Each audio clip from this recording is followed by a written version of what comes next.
Hey friends, I wanted to take a minute to talk about grief.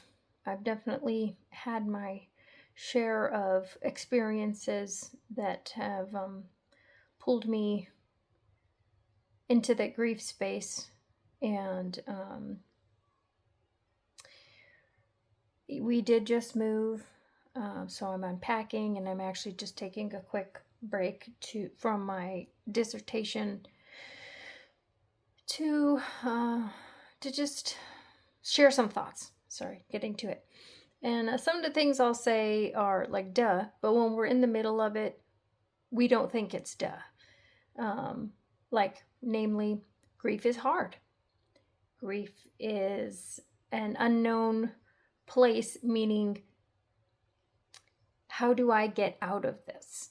And really, there's no getting out of it, and you don't get through it and then that's it. There will always be grief. When you love someone, you will always miss them. And you have to learn how to process it and decide how you're going to live with them not being in your life anymore. And if anybody does remember who talked about it, and it's has to do with the neurological connections that death that your brain has to go through now that somebody that played a pivotal part in your life, now that they are no longer there. Because what your brain always did as it thought about the future is it thought about this person being present. They played some part of it, right? Whether they, let's say, caused stress and issues or drama, or if they were pivotal and supportive and, a key component of your life. So when they are no longer there, your brain now has to come up with a new future where that person is not part of it. And I'll tell you, one of the people that I lost was a very key role in my life, but he did create a lot of fear and stress and chaos because he had his own things that he was dealing with. And I'm not him, obviously, so I can't say that were they intentional or not intentional or just a result of what he was fighting with. But that did flow over to me. And so when he passed, and it was very sudden, there's that shock. And then a time later going, I don't have to be afraid of this person anymore. Like, I don't have to be afraid in my life anymore that they're going to do something, And that's pretty crazy to think about. Like, you're like, what?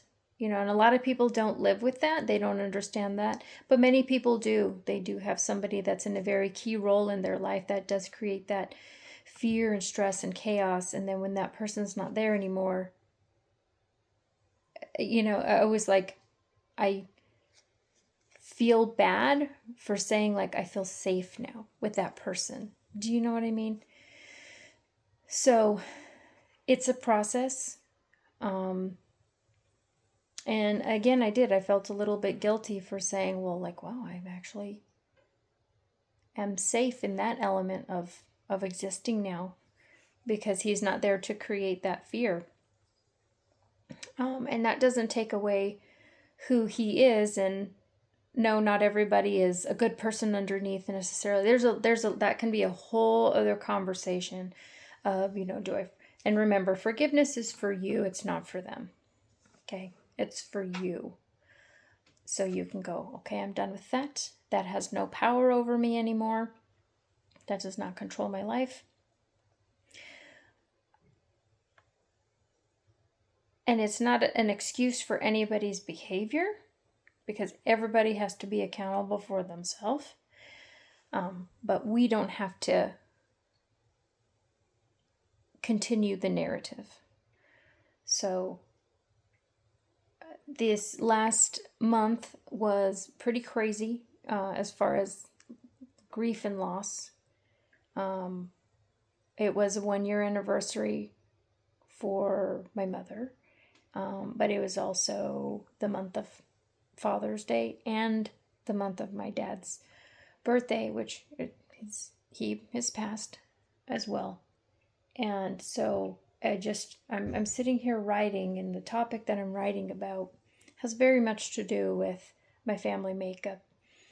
So I am part of this, but I am a professional, so I can take myself out of this. And taking myself out of this is acknowledging the feelings that I am having, the things that are coming up, and looking at them, being honest about them, processing them, and which is acknowledgement is part of that. Okay, so it's not just gonna be like processed, I'm done. But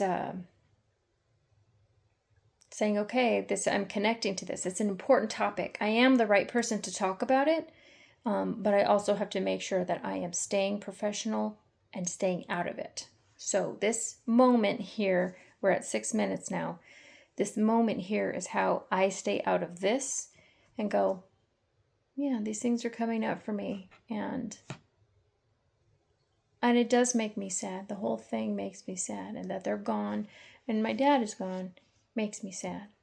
But out of all of that stuff, I can actually do something or hope to do something positive with what I'm writing about and what I hope to study. So let's see what happens.